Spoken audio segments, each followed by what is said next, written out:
오늘 주시는 하나님의 말씀 열왕기상 5장 1절에서 18절의 말씀입니다. 구약성경 517쪽입니다. 열왕기상 5장 1절에서 18절까지의 말씀 교독으로 봉독하겠습니다. 솔로몬이 기름 부음을 받고 그의 아버지를 이어 왕이 되었다 함을 두로왕 히람이 듣고 그의 신하들을 솔로몬에게 보내었니 이는 히람이 평생에 다윗을 사랑하였습니다. 이에 솔로몬이 히람에게 사람을 보내어 이르되 당신도 알거니와 내 아버지 다윗이 사방의 전쟁으로 말미암아 그의 하나님 여호와의 이름을 위하여 성전을 건축하지 못하고 여호와께서 그의 원수들을 그의 발바닥 밑에 두시기를 기다렸나이다. 이제 내 하나님 여호와께서 내게 사방의 태평을 주심에 원수도 없고 재앙도 없도다. 여호와께서 내 아버지 다윗에게 하신 말씀에 내가 너를 이어 내 자리에 오르게 할 내 아들 그가 내 이름을 위하여 성전을 건축하리라 하신 대로 내가 내 하나님 여호와의 이름을 위하여 성전을 건축하려 하오니 당신은 명령을 내려 나를 위하여 레바논에서 백향목을 베어내게 하소서. 내 종과 당신의 종이 함께할 것이요 또 내가 당신의 모든 말씀대로 당신의 종의 삭슬 당신에게 드리리이다. 당신도 알거니와 우리 중에는 시돈 사람처럼 벌목을 잘하는 자가 없나이다. 히람이 솔로몬의 말을 듣고 크게 기뻐하여 이르되 오늘 여호와를 찬양할지로다. 그가 다윗에게 지혜로운 아들을 주사 그 많은 백성을 다스리게 하셨도다 하고 이에 솔로몬에게 사람을 보내어 이르되 당신이 사람을 보내어 하신 말씀을 내가 들었거니와 내 백향목 제목과 잣나무 제목에 대하여는 당신이 바라시는 대로 할지라. 내 종이 레바논에서 바다로 운반하겠고 내가 그것을 바다에서 뗏목으로 엮어 당신이 지정하는 곳으로 보내고 거기서 그것을 풀리니 당신은 받으시고 내 원을 이루어 나의 궁정을 위하여 음식물을 주소서 하고 솔로몬의 모든 원대로 백향목 제목과 잣나무 제목을 주매 솔로몬이 히람에게 그의 궁정의 음식물로 밀 2만 고루와 맑은 기름 20고루를 주고 해마다 그와 같이 주었더라. 여호와께서 그의 말씀대로 솔로몬에게 지혜를 주신 고로 히람과 솔로몬이 친목하여 두 사람이 함께 약조를 맺었더라. 이에 솔로몬 왕이 온 이스라엘 가운데서 역군을 불러 일으키니 그 역군의 수가 3만 명이라. 솔로몬이 그들을 한 달에 10,000명씩 번갈아 레바논으로 보내매 그들이 한 달은 레바논에 있고 두 달은 집에 있으며 아도니람은 감독이 되었고 솔로몬에게 또 짐꾼이 7만 명이요 산에서 돌을 뜨는 자가 8만 명이며 이 외에 그 사역을 감독하는 관리가 3,300명이라 그들이 일하는 백성을 거느렸더라. 이에 왕이 명령을 내려 크고 귀한 돌을 떠다가 다듬어서 성전에 기초석을 놓게 하며 솔로몬의 건축자와 히람의 건축자와 그 발 사람이 그 돌을 다듬고 성전을 건축하기 위하여 제목과 돌들을 갖추니라. 아멘. 오늘 계속해서 열왕기상 5장의 말씀을 나눕니다. 여호와를 위한 성전 건축이라는 제목으로 말씀을 나누는데요. 여러분 이탈리아에 가보신 분들 혹시 그 피사의 사탑 가보신 분들 계시나요? 직접 가보신 분들 있으세요? 저는요 못 가봤어요. 그냥 영상으로 사진으로 이렇게 보기만 했습니다. 근데 우리가 잘 알듯이 이 피사의 사탑이요 왜 유명해졌습니까? 이 비스듬하게 똑바로 서야 되는데 이 비스듬하게 서 있단 말이에요. 그런데 이 비스듬한 기울기가요 1년에 1인치씩 더 기울어진다는 거예요. 아니 그렇게 기울어지다 보면 언젠가는요 이제는 그냥 무너지지 않겠습니까? 그래가지고 이제 관광객들의 그 관람을 중지시켰대요. 왜? 위험하니까, 무너질 수 있으니까. 그리고 이제 정부에서 그것을 보수해 나갔답니다. 더 이상 기울어지지 않게끔 이제 보수를 해서 지금은요 가가지고 관람할 수 있다 하는 그런 얘기를 들었어요. 그러면 왜 이 피사의 사탑은 이렇게 계속해서 기울어지고 있었는가? 처음부터 그렇게 짓지는 않았을 거란 말이죠. 그렇게 세우지는 않았을 거예요. 그런데 그 이유가 뭐냐면 이 탑이요, 오랜 시간 동안 한 사람에 의해서 세워진 것이 아니랍니다. 1차, 2차, 3차에 걸쳐서 세 사람의 손을 통해서 완성이 되었대요. 그런데 두 번째 사람이 탑을 쌓으려고 할 때 이미 그 땅의 지반이 약해가지고 이 탑이요, 온전히 서 있지 못했다 하는 것을 발견하게 된 거예요. 그러면 그 지반을 고치든지, 그렇죠? 예, 이 지반을 탄탄하게 다시 다지거나 혹은 탑을 다시 세우는 일을 했어야 되는데, 이 사람이요 그냥 자기 의무만을 생각하고 그 위에다가 계속해서 건축을 한 거예요. 잘못된 기초 위에다가 계속해서 작업을 했다고 합니다.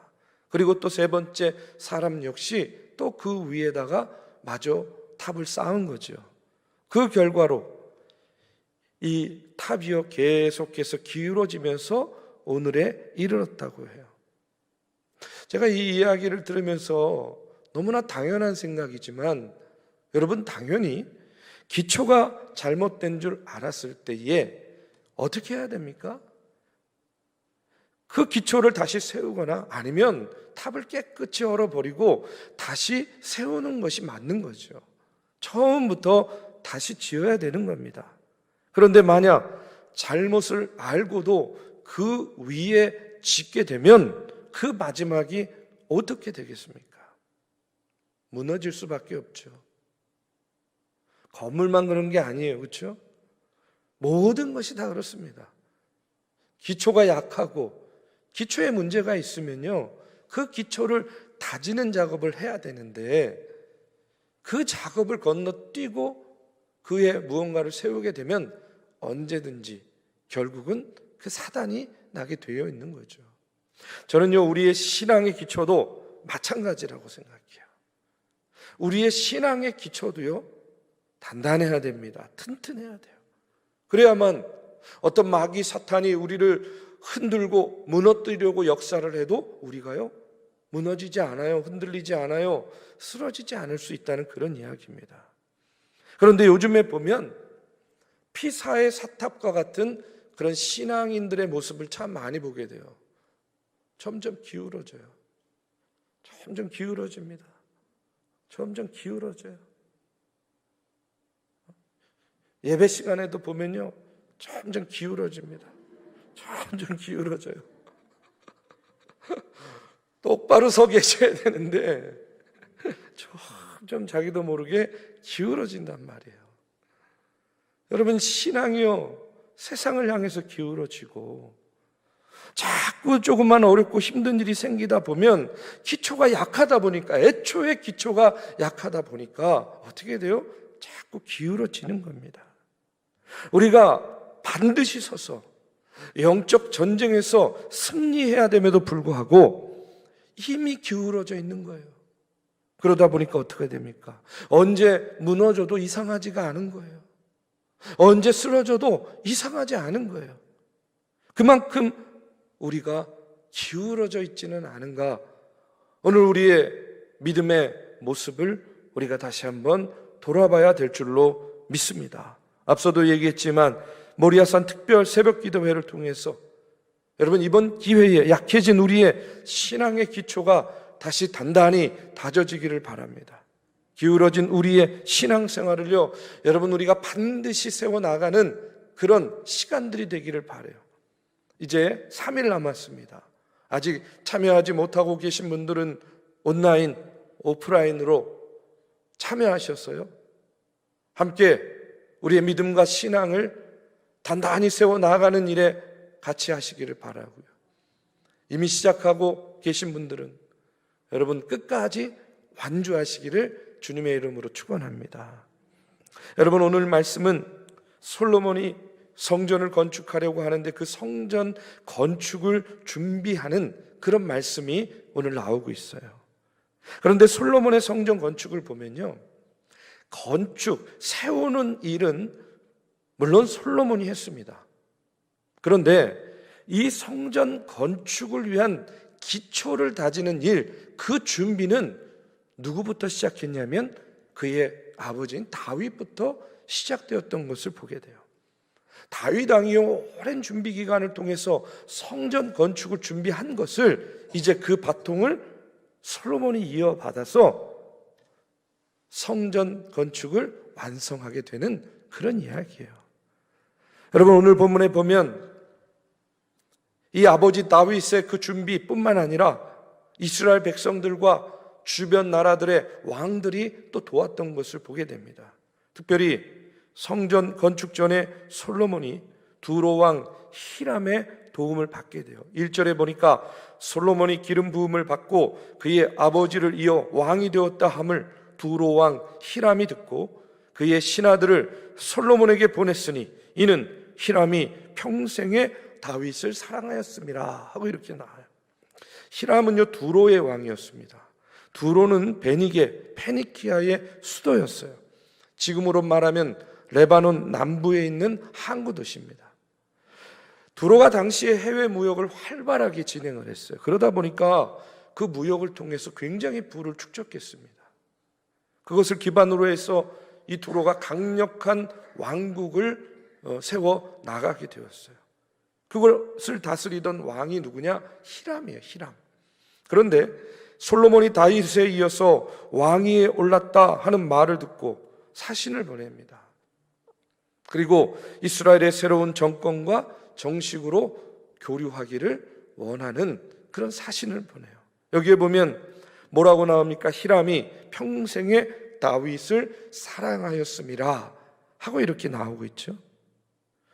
그러니까 다윗이 통치하던 때부터 이 두로, 이 히람 왕은요 이스라엘과 굉장히 친밀하고 좋은 관계를 유지했던 거예요. 히람은 다윗과의 그 좋은 관계를 유지하기 위해서 솔로몬이 왕이 되었을 때에 먼저 솔로몬에게 사신을 보내는 겁니다. 그러니까 솔로몬과 히람의 관계에 있어서 무엇이 작용한 거예요? 다윗 왕의 영향력이 작용을 한 거죠. 저는요 이 모습을 보면서 이런 생각했어요. 다윗이 자기 아들 솔로몬을 위해서 유산을 물려줬어요. 어떤 유산을 물려줬냐면 관계의 유산을 물려줬다는 거예요. 관계의 유산을 물려줬습니다. 여러분, 나라와 나라 간에도 관계가 중요하지 않습니까? 우리의 가장 가까운 우방국은 누구예요? 어느 나라예요? 미국 아닙니까? 그렇죠? 그러니까 정권이 바뀌어도 뭐 좌우가 아무리 싸워도 우리의 최고의 우방인 미국과의 관계가 우리나라에게는 대단히 중요한 것이죠. 여러분, 개인과 개인의 관계도 그래요.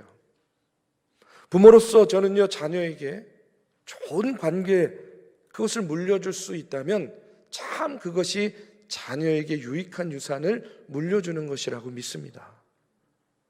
가끔 보면요 부모끼리의 관계가 좋지 않아요. 근데 그 부모의 관계가 자녀들에게까지 또 좋지 않게 영향을 미치는 경우도 참 많이 보게 됩니다. 부모의 사이가 안 좋으니까 자녀들도 어색해지는 거예요. 교회도 마찬가지입니다.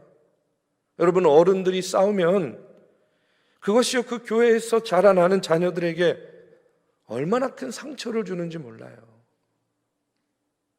제가 목회하면서요 죄송스러운 말씀이지만 여러분, 당회는요 18세 이상이 다 참여할 수 있지 않습니까? 입교인이면. 그런데 어떨 때는요 마음으로 이런 생각할 때가 있어요. 우리 청년들이 괜히 회의에 참석해서 상처받으면 어떡하나. 상처받으면 어떡하나. 차라리 보지 않고 듣지 않는 게 나을 텐데. 참 그런 안타깝고 조마조마한 마음을 가질 때가 얼마나 많은지 모릅니다. 왜 그렇습니까? 당장의 상처도 중요하지만 그들이 자라가지고요 또 보고 배운 대로 하면 어떻게 하겠습니까?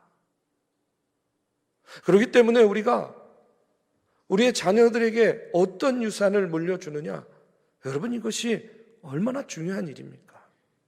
반대로 평안한 교회에서 자란 자녀들은요, 그거 보고 배우는 거죠. 그러면요, 대를 이어서 그 교회는 평안한 교회가 되는 거 아니겠어요? 오늘 저는요, 이 솔로몬과 히람의 이 모습을 보면서 그것이 다윗 왕의 유산이다, 그렇게 믿습니다. 다윗 왕이요, 살아생전에 그 히람 왕과의 그 관계를 죽어서까지도 솔로몬에게 물려줬다는 거예요. 오늘 말씀을 통해서 저와 여러분, 우리가 관계의 유산을 우리 자녀들에게 아름답게 물려주는 믿음의 선배들, 믿음의 선진들이 되시기를 주님의 이름으로 축원합니다. 여러분, 솔로몬의 입장에서 히람이 먼저 신하들을 보내서 우호적인 제스처를 취했어요. 얼마나 반가운 일인지 모릅니다. 왜냐? 성전 건축을 위해서는요, 이 히람 왕의 도움이 아주 절실히 필요했어요. 건축을 하려면 뭐가 필요하죠? 자재가 필요하잖아요. 근데 그 건축 자재 중에 가장 중요한 것이 뭐냐면 레바논의 백향목이었어요. 이 당시 레바논에서 생산된 백향목은요, 썩지 않고 좀먹지 않는 최고 품질의 목재였습니다. 그래서 모든 왕들은 아주 귀한 건물을 지을 때에 뭘로 지었냐면 레바논의 백향목으로 그 건물을 지었다는 거예요. 또 한 가지 중요한 것은 뭐냐면 아무리 좋은 재료가 있으면 뭐예요? 그것을 잘 다룰 수 있는 기술자가 필요하잖아요. 레바논에는 백향목이 많으니까 당연히 두로 사람들은요, 그 백향목을 잘 다룰 줄 아는 그런 기술자들이 많았다는 거예요. 그래서 성전 건축을 위해서는 이 두로 왕 히람의 도움이 아주 중요했습니다. 그래서 솔로몬은 사람을 보내서 히람에게 요청을 해요. 어떻게 이야기합니까? 3절에 보니까 당신도 알거니와 내 아버지 다윗이 사방의 전쟁으로 말미암아 그의 하나님 여호와의 이름을 위하여 성전을 건축하지 못하고 여호와께서 그의 원수들을 그의 발바닥 밑에 두시기를 기다렸나이다 하고 이렇게 이야기해요. 먼저 솔로몬이요, 이 성전 건축은 하나님의 뜻에 따라 이루어지는 것이다 하는 것을 강조하고 있습니다. 하나님께서 자기 아버지 다윗을 통해서 사방의 적들, 원수들을 물리치게 하시고 승리하게 해주셨다는 거예요. 아버지 다윗이 두로왕 히람의 호의로 백향목으로 지어진 궁궐에 살면서 하나님의 괴가 그냥 휘장 안에 있는 것이 늘 마음에 걸렸다는 겁니다. 그래서 아버지 다윗이 하나님을 위해서 건축을 하려고 했어요. 그러나 많은 정복 전쟁으로 인해서 피를 묻혔기 때문에 하나님께서 성전 건축을 아버지 다윗에게 허락하지 않았다는 거예요. 다윗의 그런 마음을 기뻐하신 하나님께서 이제 그 일을 누구에게? 솔로몬에게 맡겼다는 겁니다. 4절 5절에 보니까 이제 내 하나님 여호와께서 내게 사방에 태평을 주시매 원수도 없고 재앙도 없도다. 여호와께서 내 아버지 다윗에게 하신 말씀에 내가 너를 이어 내 자리에 오르게 할 내 아들 그가 내 이름을 위하여 성전을 건축하리라 하신 대로 내가 내 하나님 여호와의 이름을 위하여 성전을 건축하려 한다 하고 이렇게 이야기를 하고 있습니다. 여러분, 솔로몬을 보십시오. 계속해서 그가요, 하나님에 대한 경외심을 보여줘요. 그리고 또 아버지 다윗에 대한 존경심을 계속해서 드러냅니다. 왕의 자리에 올랐어요. 어차피 지나간 과거입니다. 그러면 교만해지기 참 쉽거든요. 실제로 이집트의 파라오들은 어땠습니까? 자신의 위엄을 과시하기 위해요, 이제 파라오에 즉위하기만 하면요, 경쟁적으로 뭘 만들었어요? 피라미드 만들었잖아요. 어마어마한 그런 피라미드를 만들었어요. 대공사를 벌입니다. 그러나 솔로몬은요, 어떻게 고백합니까? 이 모든 것은요, 하나님의 뜻에 따른 거라는 거예요. 아버지가 준비해 놓은 것을 내가 이제 완성해 나간다는 겁니다.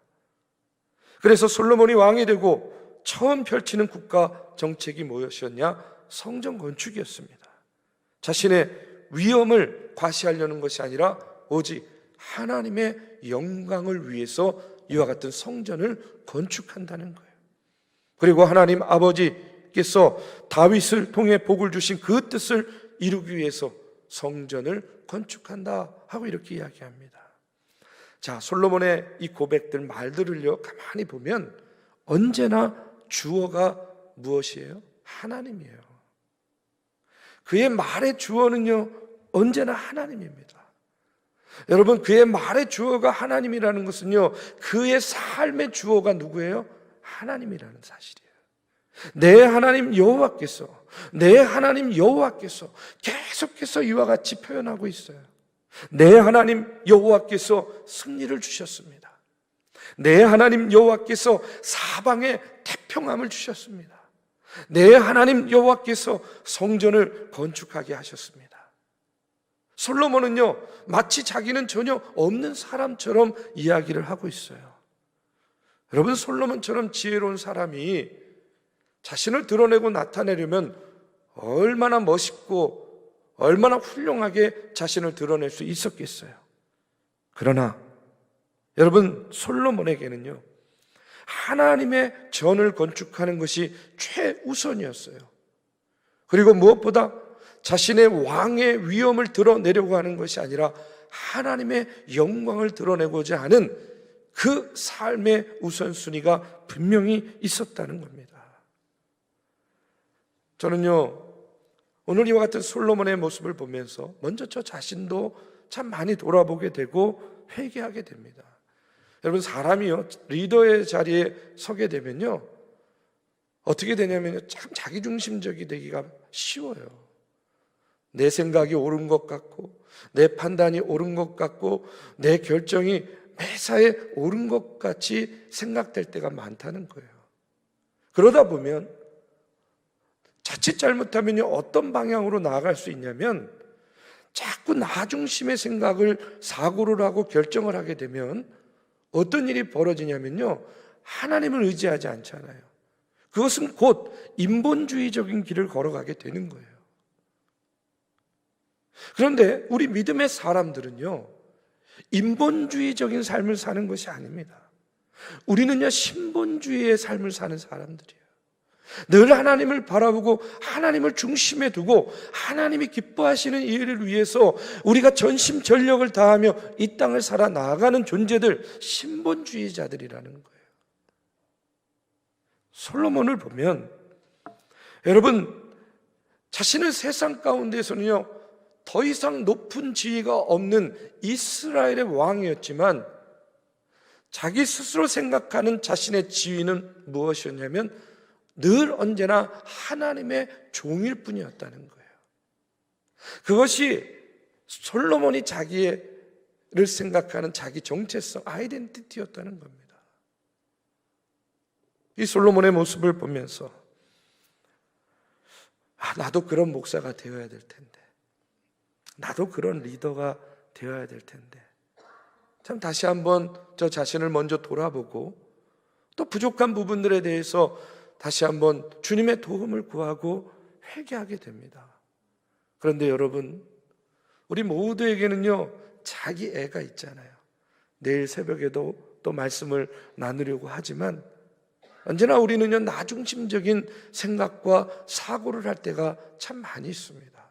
그러나 우리가 어떤 지위에 있든 어떤 명예를 얻든 어떤 자리에 서든 여러분 우리는 그저 하나님의 종일 뿐임을 우리가 잊지 말아야 될 줄로 믿습니다. 여러분, 솔로몬이요 이렇게 자신을 낮추고 자신을 종의 자리에 두니까 그의 왕의 권위가 더 살아나는 것을 보게 돼요. 여러분, 이것이 바로 하나님께서 우리에게 요구하시는 신앙생활의 역설이라는 거예요. 그래서 하나님께서는 언제나 무엇을 이야기하세요? 주님은 뭘 이야기합니까? 높아지려면 낮아지라 그러잖아요. 섬김을 받으려면 섬기라 그러잖아요. 이게 바로 신앙의 역설입니다. 우리 주변에는요, 끊임없이 자기를 드러내려고 하는 사람들이 있어요. 내가 무엇이었다, 내가 어떻다 저떻다. 사실로 하나도 관심이 없거든요. 왜 그러냐면 그 자랑이 신앙의 인격과 신앙의 생활의 모범으로 이어지면요, 얼마나 좋겠습니까? 근데 제가 목회 여정을 통해서 참 많이 보게 되는 것, 안타까운 것은 뭐냐면 그 자랑의 격이 자신의 신앙의 격으로 이어지지 못하는 경우를 너무나 많이 보게 돼요. 오히려 자랑하지 않았으면 실망도 안 하잖아요. 그렇게 자랑하는데 신앙생활의 그 모습과 그 격이 그 자랑과 맞지 않게 되면 여러분 어떻게 되겠습니까? 오히려 더 크게 실망하는 거 아니겠어요? 사랑하는 우리 믿음의 성도 여러분, 오늘 우리가 이 솔로몬의 모습을 보면서 저도 그렇고 장로님들, 권사님들, 집사님들, 칠부장 역할을 맡은 장로님들, 남녀 선교회장, 샘터지기 샘터장 등등 우리가 한번 우리 자신을 돌아봐야 됩니다. 어떻게 하면 다른 사람들이 나를 따르겠는가? 어떻게 하면 다른 사람들이 나를 존경해 주겠는가? 나를 따르라 할 것이 아니라, 나를 존경해라 할 것이 아니라, 여러분 먼저 내가 하나님을 따르면, 내가 하나님을 따르는 사람이 되면 사람들이 나를 따르게 된다 하는 사실을 우리가 다시 한번 깨달아야 될 줄로 믿습니다. 내가 따르는 하나님을 보고 여러분 사람들은요 같이 따라오는 거예요. 반대로 사람들이 나를 별로 존경하지 않고 좀 우습게 여기는 것 같아요. 왜 그렇겠습니까? 어쩌면 내가 하나님을 온전히 따르지 않기 때문은 아니겠냐는 거예요. 내가 하나님 앞에 올바로 서 있지 못하기 때문 아니겠냐는 겁니다. 내가 하나님을 전심으로 따르는 삶을 살면 내 자녀도 내 주변에 있는 사람들도 나를 따르게 된다 하는 사실을 우리가 다시 한번 이 솔로몬의 고백과 솔로몬의 모습을 통해서 깨닫는 저와 여러분이 되기를 주님의 이름으로 축복합니다. 여러분, 솔로몬은 또 그렇다 치고 히람이요 솔로몬의 제안을 듣고 반응을 합니다. 7절에 보니까 뭐라고 이야기하냐면 그가 크게 기뻐하면서요 오늘 여호와를 찬양할지로다 하고 이렇게 고백해요. 지금 이건 솔로몬의 고백이 아닙니다. 누구예요? 두로왕 히람의 고백이에요. 히람이요 오늘 여호와를 찬양할지로다 이렇게 고백하고 있어요. 이것이 무엇을 의미하느냐? 사실상 이 이방의 왕 두로의 왕 히람의 마음을 이렇게 움직인 것은요 솔로몬의 칭찬이 아니라 하나님께서 하셨다 하는 것을 우리에게 알려주고 있습니다. 솔로몬에게 주신 하나님의 지혜가 결국은요 이 히람 왕을 감동시킨 거예요. 그러니까 어떤 일이 있을 때 그것이 얼마나 어려운가 하는 것은요 문제가 아니에요. 가장 중요한 건 뭐냐면 나와 상대방의 관계 속에서 하나님께서 어떻게 역사하시는가 하는 것이 중요하다는 겁니다. 하나님께서 나와 함께 하시고 하나님께서 복을 주시는 사람들에게는요 이런 일들이 일어나는 거예요. 내가 하는 게 아니라 하나님께서 그렇게 만들어 주신다는 겁니다. 나를 위해서 시간을 내고 나를 위해서 물질을 쓰고 나를 위해서 자기의 것을 드려도 하나도 아깝게 생각하지 않는다는 그런 이야기예요. 오히려 기뻐하면서 협력해주는 그런 역사가 일어나는 것을 보게 됩니다. 여러분, 저는 오늘 말씀을 준비하면서 그런 생각을 했습니다.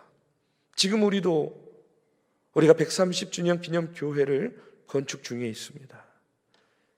저는요 그동안 방치되었던 그 교회를 하나님께서 찾아내게 하시고 30여 년이 지난 지금 우리 중앙교회의 130주년을 기념하는 그 교회로 재봉헌하게 하신 것, 저는요 하나님께서 하시는 일인 줄로 믿습니다. 여러분, 성전을 건축할 때는요 사람을 보는 것이 아닙니다. 성전을 건축할 때는요 물질을 보는 것이 아니에요. 성전을 건축할 때는요 오로지 하나님만을 바라보며 나아가는 겁니다. 오늘 솔로몬과 같이, 오늘 히람왕과 같이 하나님의 영광을 위해서 여호와 하나님만을 찬양하고 우리의 헌신과 수고가 한 단 한 단 쌓여지는 그런 교회야말로 하나님께서 기뻐하시는 그런 교회가 될 줄로 믿습니다. 이와 같은 역사가 오늘 우리 중앙교회에, 그리고 저 멀리 필리핀에서 지금 시작된 우리 130주년 기념 교회에도 차고 넘치기를 이 시간 주님의 이름으로 축복합니다. 솔로몬과 같은 지혜로 이 어려움의 때에 하나님께 쓰임받고 하나님의 영광을 위하여, 하나님의 성전을 위하여 여러분 쓰임받는 저와 여러분 되시기를 주님의 이름으로 축복합니다.